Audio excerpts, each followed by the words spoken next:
முட்டை குழம்பு செய்ய போகிறேன். அதனால் அடுப்பில் ஒரு கடாய் வச்சுருக்கேன். கடாய் பற்ற வச்சிடலாம். அடுப்பு பற்ற வச்சிடலாம். அடுப்பு நல்லா சூடாகிடுச்சு. எண்ணெய் ஊற்றிடலாம். வெங்காயம் நல்லா வணங்குற அளவுக்கு ஊற்றிடலாம். நான் வந்து 2 பெரிய வெங்காயத்தை நீள்வாக்கில் அரிஞ்சு வச்சுக்கிற போட்டலாம். 3 பல் பூண்டு, 2 தக்காளி நீள்வாக்கில் அரிஞ்சு வச்சுக்க அதையே போட்டலாம்.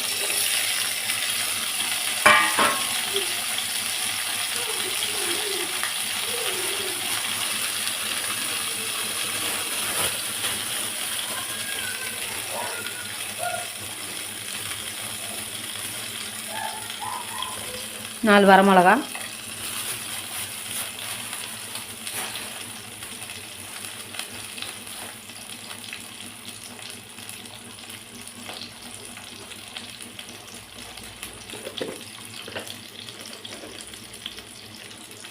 சீரகம் தேவையான அளவு நான் 2 ஸ்பூன் போடுறேன்.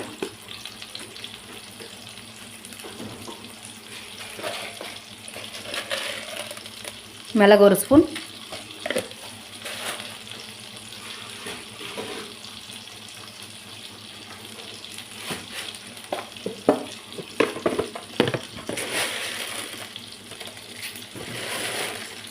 நாலு ஸ்பூன் கொத்தமல்லி,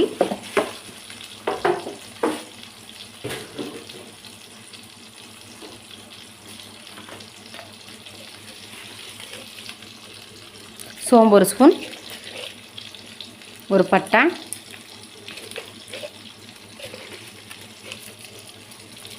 ரெண்டு கிராம்பு,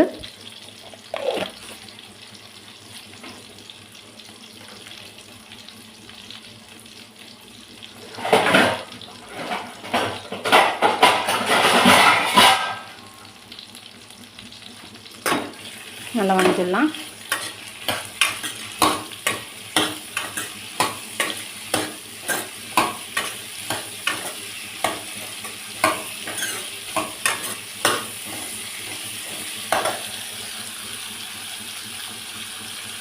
அடுப்பு சிம்மில் வச்சு வணங்கட்டும்.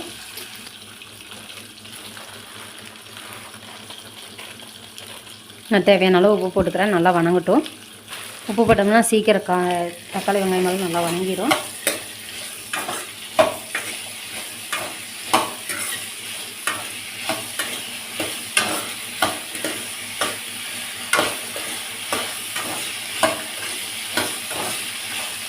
கருவேப்பிலை இருந்தால் இதோட போட்டுக்கோங்க. நான் கருவேப்பிலை போடல. கருவேப்பிலை போட்டிங்கன்னா நல்லாயிருக்கும். அடுப்பு சிம்மில் வச்சு நல்லா வணங்கட்டும். நம்ம அதுக்குள்ளே போய் தேங்காய் துருவிட்டு வந்துடலாம். தேங்காயை அடுப்பு சிம்மில் வச்சுக்கோங்க. நல்லா வணங்கிடுச்சு. நீங்கள் தேங்காயை போட்டுக்கலாம்.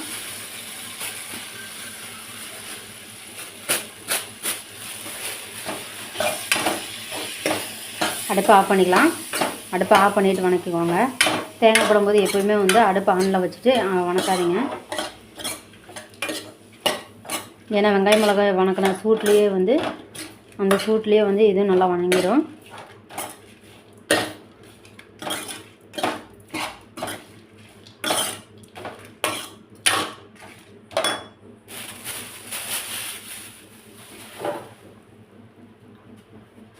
R2 அரைச்சிட்டு வந்து பார்க்கலாம். எண்ணெய் ஊற்றி 1 ஸ்பூன் கடுகு போட்டிருக்கேன். கடலைப்பருப்பு 1 ஸ்பூன்,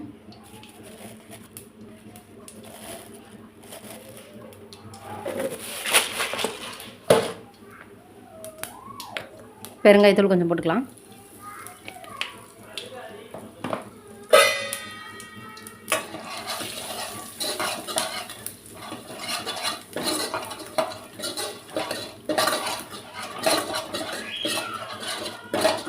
நான் அடுப்பு சிம்மில் தான் வச்சுருக்கேன்.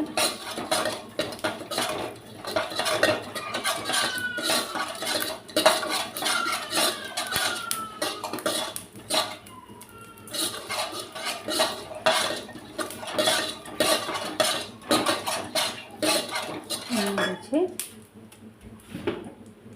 கருவேப்பிலை வெங்காயம் தான் போட்டுக்கோங்க. நான் வந்து எல்லாத்தையும் அரைச்சிட்டேன். அரைச்சி எடுத்துகிட்டு வந்துட்டேன். அதனால் அதை ஊற்றிக்கிற அப்படியே.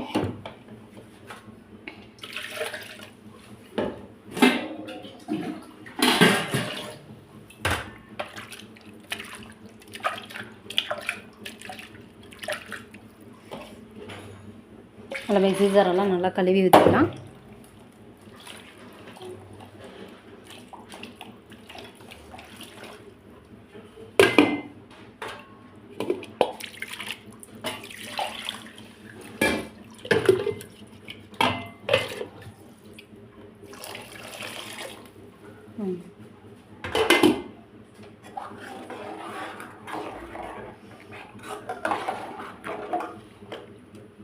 போதும், இந்தளவுக்கு திக்னஸ்ஸாக இருக்குது. நல்லா கொதிஞ்சு வரும்போது நல்லா கரெக்டாக போயிடும்.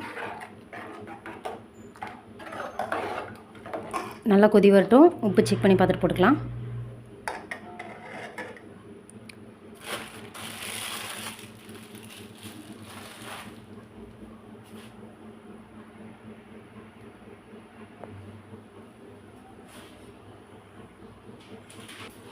நல்லா கொதிது. உப்பு காரமெல்லாம் செக் பண்ணிக்கலாம். வெயிட்.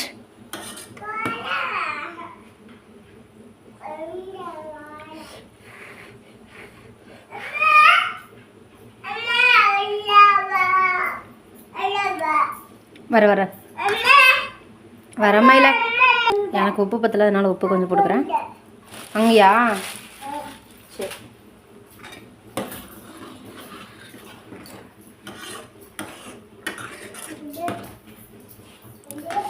நல்லா கொதிட்டோம்.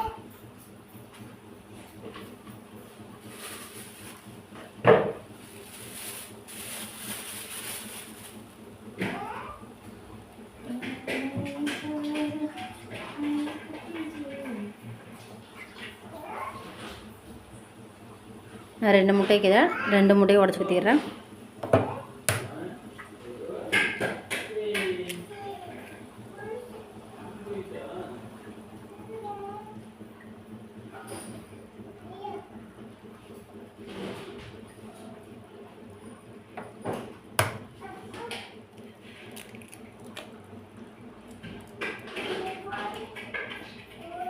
முட்டை ஊற்றினோடனே அடுப்பு சிம்மில் வச்சுருங்க, அடி பிடிக்கும். அப்படியே சிம்மில் வச்சு வேக வச்சு எடுத்துருங்க. நல்லா கொதி வரட்டும். அடுப்பு சிம்மில் தான் வச்சுருக்கேன்.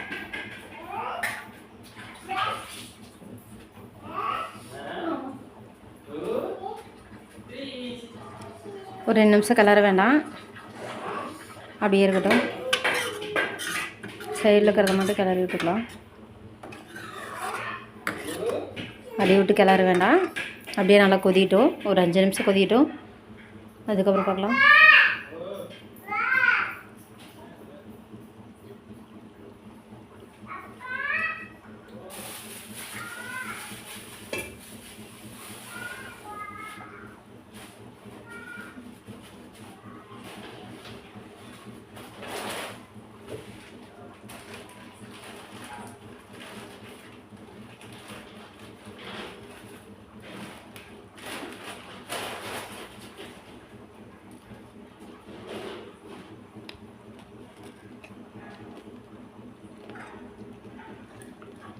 ரெண்டு நிமிஷம் ஆயிடுச்சு.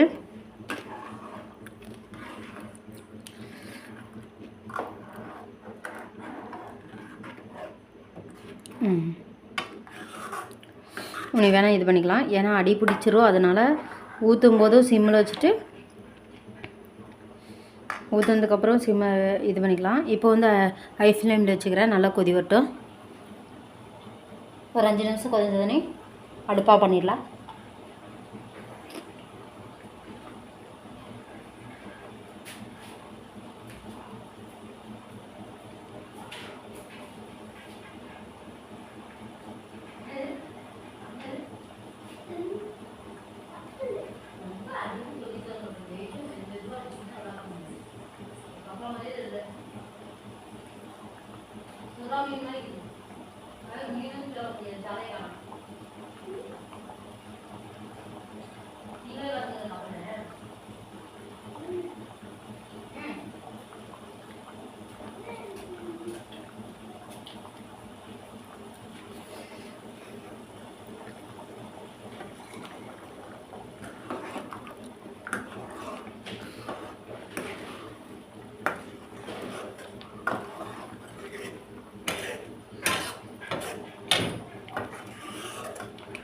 உப்பு காரம் செக் பண்ணிக்கோங்க.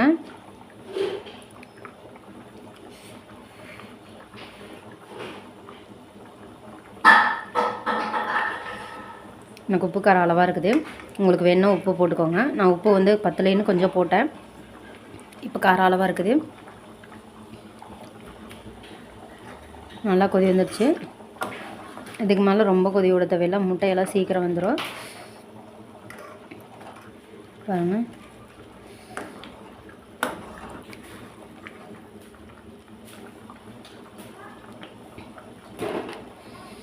கொத்தமல்லி தழை இருந்ததுன்னா இந்த ஸ்டேஜில் புதினா தழை கொத்தமல்லி தழை இருந்ததுன்னா போட்டுக்கோங்க.